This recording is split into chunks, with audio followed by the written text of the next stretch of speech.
Hello my all dear students, आज के इस ऑनलाइन वीडियो लेक्चर में आप लोगों का बहुत बहुत स्वागत है। आज के इस ऑनलाइन वीडियो लेक्चर में डियर स्टूडेंट्स हम आपको बताएंगे कि डेंसिटी ऑफ लिक्विड टेम्परेचर और प्रेशर के साथ कैसे वेरी करता है।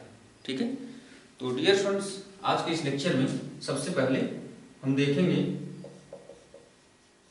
इफेक्ट ऑफ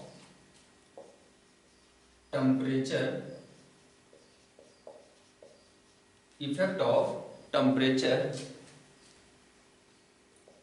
on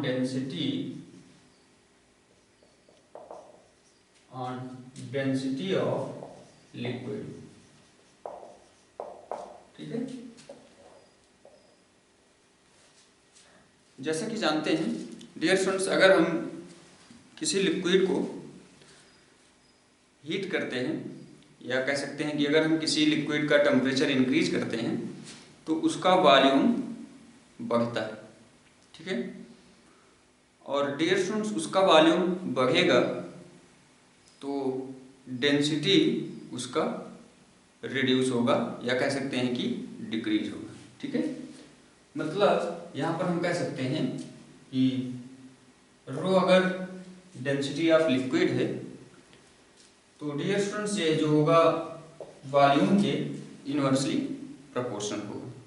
ठीक है, अगर हम इसका वॉल्यूम चेंज करते हैं with the increasing of temperature तो इसका डेंसिटी भी चेंज होगी। ठीक है, मतलब अगर इसका हम वॉल्यूम वी डैश सपोज कर लें तो इसका डेंसिटी भी रो डैश हो जाएगा। ठीक है, उसी रेशियो में आपका रो डैश रिड्यूस हो जाएगा या डिक्रीज हो जाएगा। ठीक है, जिस रेशियो में वी डैश आपका इंक्रीज होगा उसी रेशियो में रो डैश आपका डिक्रीज होगा। ठीक है, तो डियर स्टूडेंट्स यहाँ पर ये आपका जो रो डैश है, rho dash is equal to, अगर हम कांस्टेंट लगा करके लिखना चाहें तो ये हो जाएगा आपका के अपॉन वी डैश। सिमिलरली इसका जो इनिशियल डेंसिटी रहा होगा बिफोर इंक्रीजिंग द टेम्परेचर तो वो रहा होगा आपका rho is equal to K upon V. ठीक है, rho is directly proportional to 1 upon V K, या कह सकते हैं इनवर्सली प्रोपोर्शनल टू वी के, और प्रोपोर्शनल हटाएंगे तो यहाँ पर फिर से एक कांस्टेंट लेंगे। ठीक है, तो यहाँ से एक इक्वेशन ये हो गया आपका और एक इक्वेशन ये हो गया। ठीक है, अब डियर स्टूडेंट्स अगर इसको हम 1 सपोज कर लें, इसको 2 सपोज कर लें, तो अगर इसको हम इससे डिवाइड कर देते हैं या इसको इससे डिवाइड कर देते हैं तो rho dash upon rho is equal to आपको वैल्यू मिलेगी K upon V dash into V upon K.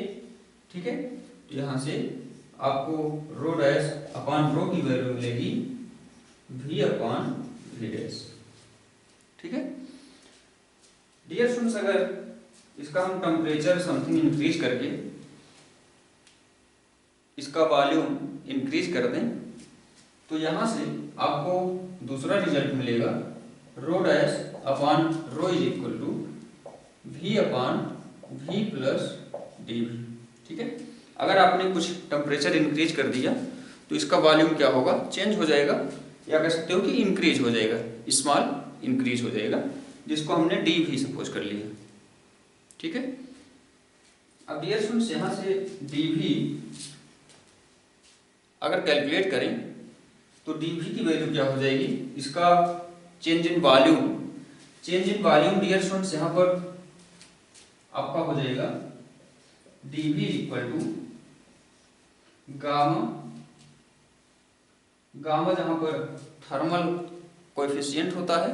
ठीक है, और इसका टेम्परेचर डियर स्टूडेंट्स हम सपोज कर लेते हैं change in temperature D theta. ठीक है, और गामा हो गया आपका थर्मल कोएफिशिएंट और भी इसका हम वॉल्यूम सपोज कर लेते हैं जो कि इनिशियली था। ठीक है, तो dear students change in volume आपका हो जाएगा गामा वी डी थीटा। ठीक है, इसकी वैल्यू अगर हम यहाँ प्लेस कर देते हैं यहाँ पर dv के प्लेस पर, तो हमको rho dash upon rho is equal to मिलेगा v upon v plus dv की वैल्यू हो जाएगी गामा v d थीटा। ठीक है, अब यहाँ से v आपका कॉमन करके कैंसिल कर सकते हैं, तो आपको रिजल्ट मिलेगा rho dash upon rho is equal to 1 upon 1 plus gamma D theta. ठीक है, अब डियर स्टूडेंट्स यहाँ से यहाँ पर हम शो कर देते हैं, इसको हम दिस साइड नोट कर देते हैं।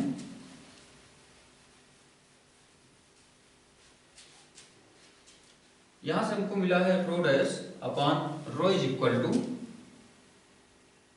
1 upon 1 plus gamma D theta.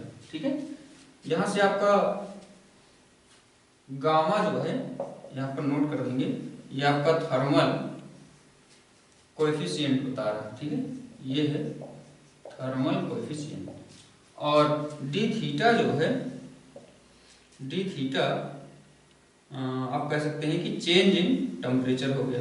ठीक है,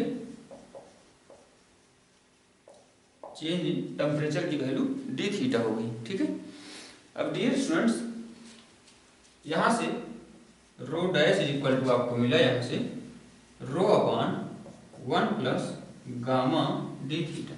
ठीक है, या इसको और सिंप्लीफाई करके लिख सकते हैं rho dash is equal to rho, और यहाँ पर 1 प्लस गामा डी थीटा की पावर -1 कर सकते हैं या इनवर्स कर सकते हैं। ठीक है, तो ये हो जाएगा आपका rho dash is equal to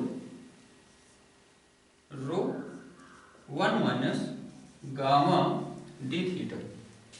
ठीक है, यहाँ पर dear students gamma D theta जो है very very less than T case में ये आपका रिजल्ट होगा। ठीक है, यहाँ पर डियर स्टूडेंट्स ये फार्मूला होता है 1 प्लस एक्स की पावर अगर n है या -n है। ठीक है, यहाँ पर जैसे -n है, सॉरी n है +1 है। ठीक है, तो इसको हम ऊपर किए थे यहाँ पर, तो ये -1 हो गया था, तो 1 प्लस एक्स की पावर -1 या n का फार्मूला अगर देखें ये होता है 1 minus n x plus n so one. ठीक है, इसमें आगे भी टर्म्स कंटिन्यू होते जाते हैं n -1 अपॉन फैक्टोरियल 2। तो dear students higher order terms को हम यहाँ पर नहीं इंक्लूड कर रहे हैं, तो यहाँ पर ये फार्मूला आपका अप्लाई होता है x is very very less than 1 की केस में। ठीक है, तो ऐसे ही यहाँ पर gamma D theta very very less than 1 होगा, तो ये आपका रिजल्ट आएगा। ठीक है, अब यहाँ पर बात करें अगर डियर स्टूडेंट्स की effect of pressure on density of liquid, तो देखते हैं यहाँ पर हमको क्या रिजल्ट मिलता है। ये हमारा हो गया रिजल्ट टेम्परेचर के साथ। ठीक है,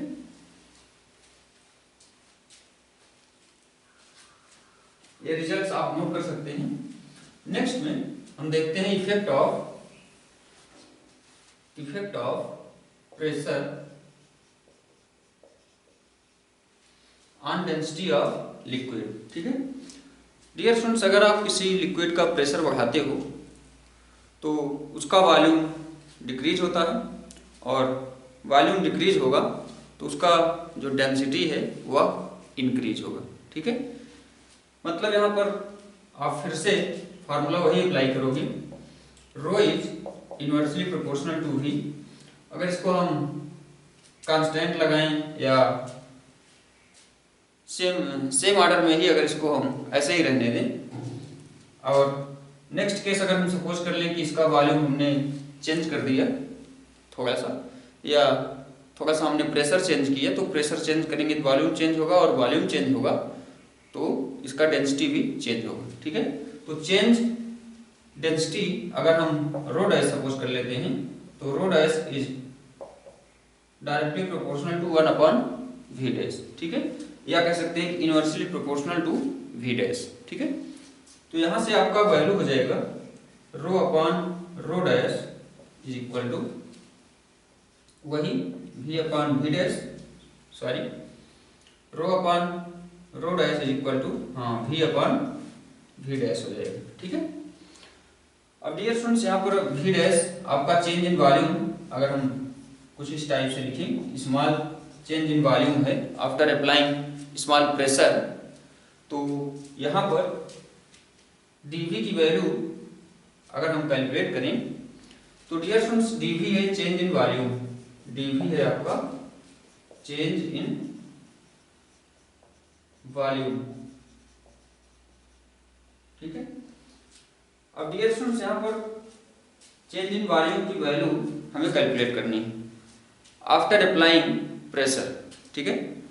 तो यहाँ पर स्मॉल चेंज इन वॉल्यूम हम dv सपोज किए हैं, तो by applying small pressure dp हम सपोज कर लेते हैं। तो डियर स्टूडेंट्स एक फार्मूला होता है हमारा जिसको हम बल्क मॉडुलस बोलते हैं, और बल्क मॉडुलस होता है dear students volume stress upon volume strain. ठीक है। ये formula dear students of elasticity में, इलास्टिसिटी चैप्टर्स में इस फार्मूले से आप इंट्रोड्यूस होंगे। ठीक है। तो बल्क मॉडुलस को हम डिनोट करते हैं B से, और वॉल्यूम स्ट्रेस जो होता है वह फोर्स पर यूनिट एरिया होता है और उसको हम प्रेशर बोल सकते हैं। ठीक है। तो यहाँ पर इसको हम बोल देते हैं small change in pressure dp। ठीक है। हम due to change in pressure dp के कारण due to change in volume यहाँ पर कैलकुलेट करेंगे। तो dp हो गया, और वॉल्यूम स्ट्रेन होता है डियर स्टूडेंट्स आपका change in volume upon original volume. ठीक है। इसकी वैल्यू होती है change in volume upon original volume. ठीक है। तो डियर स्टूडेंट्स अगर आप प्रेशर अप्लाई कर रहे हो तो इसका वॉल्यूम रिड्यूस होगा और यहाँ पर हो जाएगी वैल्यू इसकी नेगेटिव। ठीक है। तो B इज इक्वल टू, यहाँ से आपको मिलेगा dP upon change in volume, इसका हो जाएगा dV अपॉन वर्जिनल वॉल्यूम हो जाएगा V, और नेगेटिव साइन हो जाएगा। ठीक है। तो V को अगर हम ऊपर लिख लेते हैं तो यहाँ से dP into V upon dV हो गई। ठीक है। dV की वैल्यू अगर यहाँ से हम कैलकुलेट करें तो dV इज इक्वल टू हमको मिलेगा minus dP upon B into V। ठीक है। जहाँ पर डियर फ्रेंड्स B आपका बल्क मॉडुलस है, इसको ध्यान देंगे, बल्क मॉडुलस ऑफ लिक्विड, या कह सकते हैं कि bulk modulus of elasticity of liquid. ठीक है। तो यहाँ से हमें रिजल्ट क्या मिलेगा, यहाँ पर देखेंगे rho upon rho dash is equal to V upon V plus dV। तो dV की वैल्यू आपको मिली है निगेटिव में, तो यहाँ पर हम निगेटिव कर लेते हैं dP upon B into V। ठीक है। यहाँ से V आपका कैंसिल हो सकता है, तो रो इज इक्वल टू आपको मिल गया रो dash upon 1 minus dP upon B। ठीक है। तो यहाँ से डियर फ्रेंड्स इसको चाहें तो और भी हम सिंप्लीफाई कर सकते हैं आगे। तो rho is equal to rho dash 1 minus dP upon B की पावर -1। ठीक है। तो यहाँ से इसको लिख सकते हैं rho is equal to rho dash 1 plus dP upon B। ठीक है। इन केस ऑफ वही जो आपका कंडीशन होता है dP by B is very very less than 1। ठीक है। तो ये हो गया dear friends effect of pressure. ठीक है। Effect of pressure on density of liquid और effect of temperature on density of liquid इसके पहले हम देख चुके हैं। ठीक है, तो डियर स्टूडेंट्स अब इसमें आइए हम एक छोटा सा एग्जांपल आपको रिलेटिव डेंसिटी पर बता देते हैं। रिलेटिव डेंसिटी डियर स्टूडेंट्स हम आपको इसके जस्ट पिछले लेक्चर में एक्सप्लेन कर चुके हैं।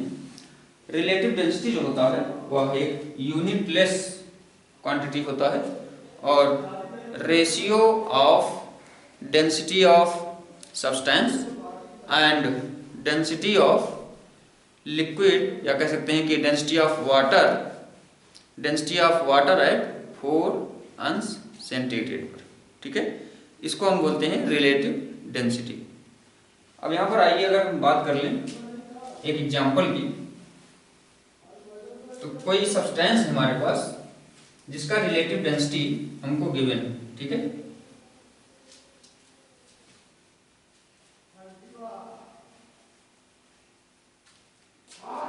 Dear students example number first, इसमें एक ही एग्जांपल हम इंक्लूड कर रहे हैं। अगर जैसे किसी मटेरियल का relative density of any material अगर आपको गिवन हो, ठीक है, 0.8, तो इसका अगर रिलेटिव डेंसिटी आपसे पूछा जा रहा हो कि calculate the relative density in CgS and in SI। ठीक है, तो डियर स्टूडेंट्स यहाँ पर हम इसका सोल्यूशन देखेंगे। बहुत छोटा सा और बहुत ही इजी एग्जांपल है। रिलेटिव डेंसिटी इन CgS आपका होता है